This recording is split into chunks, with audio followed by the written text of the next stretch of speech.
Satuan Reserse Kriminal Polres Metro Jakarta Barat berhasil membongkar kasus investasi fiktif double dibs, kartu kredit, pegadaian dan koperasi dengan total kerugian hingga 19,6 miliar rupiah.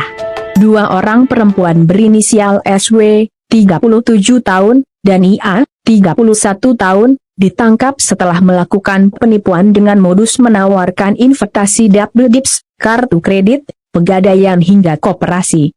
Kedua tersangka secara sengaja melakukan investasi fiktif, kemudian melakukan penghimpunan dana masyarakat.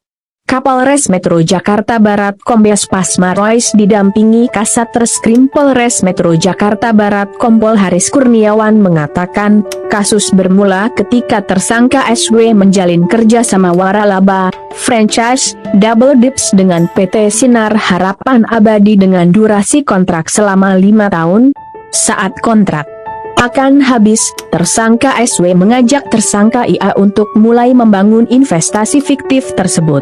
Langkah awal yang dilakukan yakni dengan membuka rekening di BCA atas nama tersangka IA. Pada bulan Agustus 2016 tersangka SW menawarkan investasi double dibs kepada korban VS dan istri korban M dengan keuntungan sebesar 25% per tahun yang dituangkan dalam surat perjanjian kontrak dengan logo double dibs, kata Pasma saat konferensi pers, Jumat, 13 Januari 2023.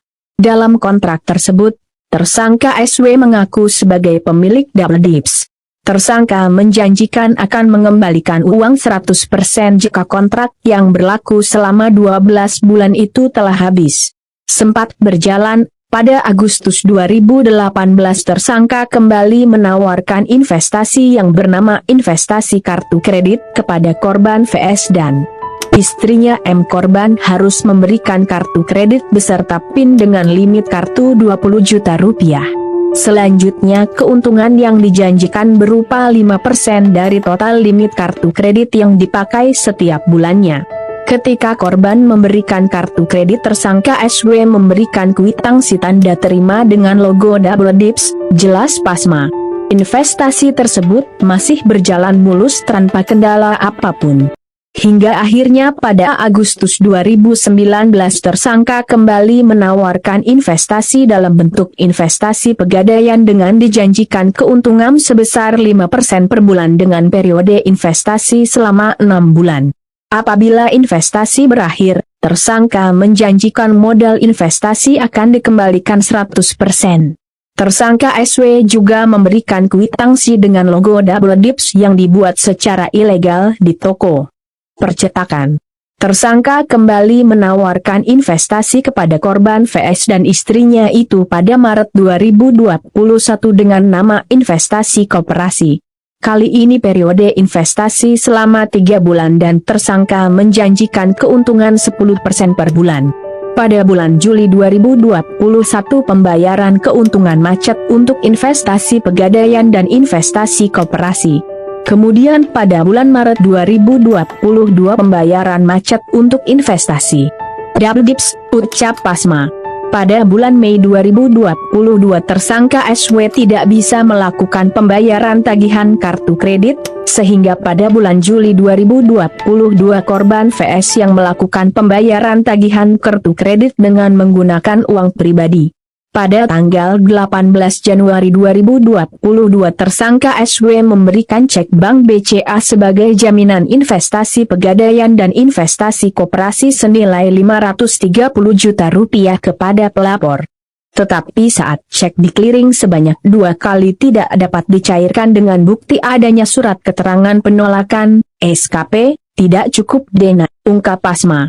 Menurut Pasma, dalam kasus ini ada belasan orang yang menjadi korban dengan total dana yang dihimpun tersangka sebanyak 19 rupiah dan 60 sen miliar. Dana tersebut diputar oleh tersangka, seakan-akan investasi fiktif yang mereka lakukan berjalan tanpa kendala. Artinya tersangka SW dan ia gali lubang tutup lubang. Investasi ini fiktif semua. Pada akhirnya semua terhenti dan terjadi macet sehingga korban membuat laporan, tukasnya.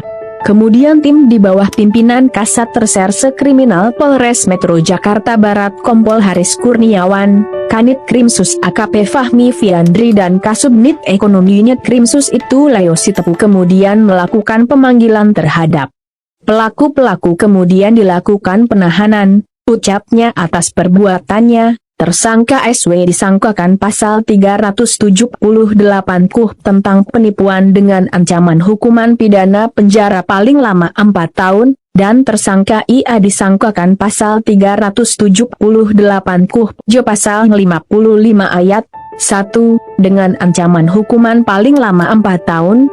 Jakarta Barat keadilannews.com, TV online beserta Humas Polres Metro Jakarta Barat, mengabarkan.